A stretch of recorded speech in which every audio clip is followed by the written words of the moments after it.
山东的张先生有一辆陪伴了15年的爱车，当他逐渐走向报废时，张先生做出了一个自认为是聪明的选择。面对正规报废流程5000到7000元的补偿，他决定将车辆卖给当地的中间商。这一决定让张先生多得了好几千元的收入，他高兴的就像意外发现了一个小金库。这种心态在许多车主当中并不罕见。根据中国汽车流通协会的数据，2022年约有30%的车辆并未按照正规流程进行报废，而是可能被出售给了废品回收商、非法拆解厂或以其他方式处理。为何众多车主都这样选择呢？这样做会面临什么后果呢？这里是知识 TNT。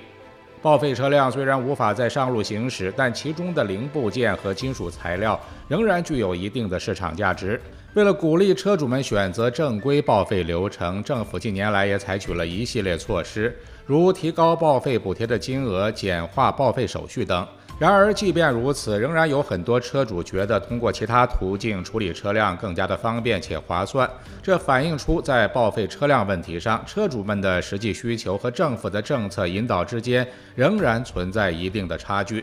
根据现有政策，如果车主报废旧车买新能源乘用车，最高可以拿到1万元的补贴。要拿到这些钱，车主们得在2025年1月10日之前在线申请。这些补贴大部分由国家出，小部分由地方政府承担。政府推出这些补贴政策，主要是为了鼓励大家消费、减少排放、多使用节能和新能源汽车。此外，政府还致力于构建一个正规的报废汽车回收市场，估计有1000多亿元的规模。为实现这一目标，参与回收的企业被要求严格遵循规定流程，准确记录每部报废车的详细信息，并上传至国家统一的数据库中。这一措施至关重要，若企业不遵守流程，将导致车辆零部件的追踪和管理变得困难，进而可能引发一系列问题，如非法拆解、零部件流失等，给整个市场带来不必要的麻烦和损失。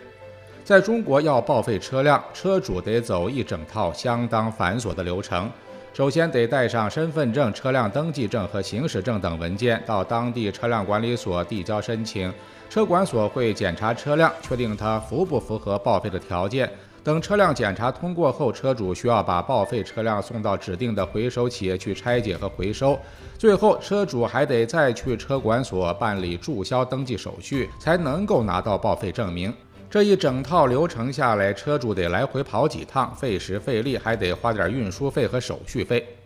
不少车主觉得汽车报废流程过于麻烦，因此更倾向于卖给私人拆解厂。然而，我国法律明确规定，私自处理报废车辆是违法的。如果车主不按照正规程序报废，可能会被罚款或者拘留。而且，非法拆解车辆会污染环境，报废车辆和零件流入非法市场，还可能被不法分子用来组装销售，给道路交通安全带来很大的隐患。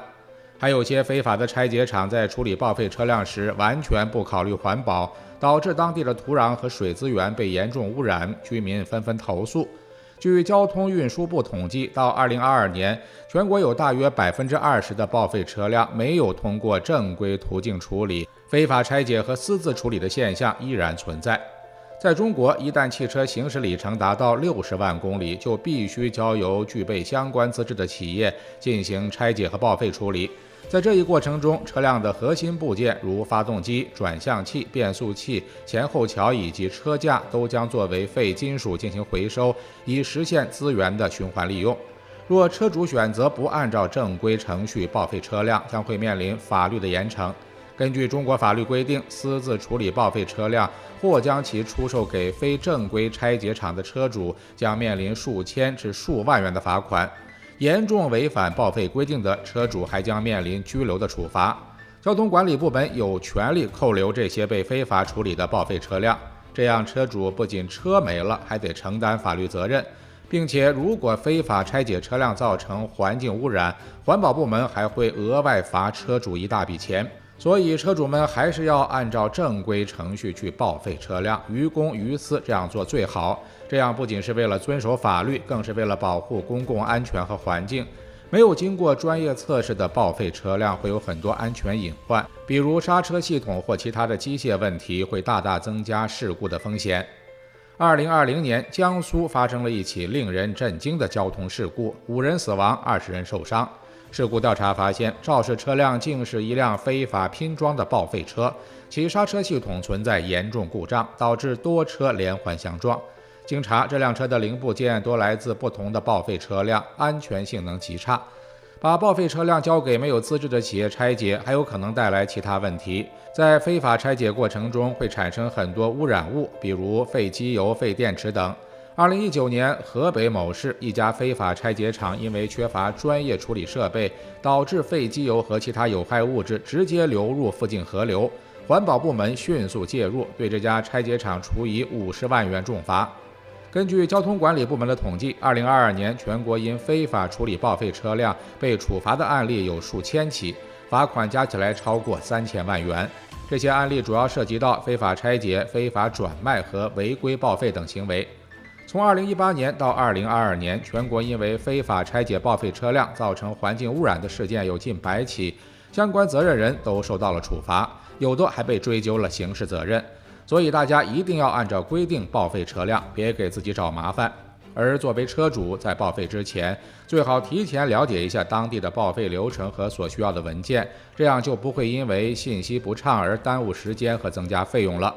找个靠谱的报废回收企业，提前在线预约、免费拖车和办理手续等，这些都能替车主节省时间和精力。如果是纠结于补贴的问题，在选择报废时，也可以看看市场需求的情况。在市场需求高的时候，报废可能得到更好的回收价格，所以提前规划好报废过程，选择合适的拆解场所和时机，准备好所有必要的文件，了解利用相关政策，就能够更顺利、更高效地完成报废程序，少走弯路，节约时间和费用。知识 TNT 专注你不知道的实物科普，我们下期再见。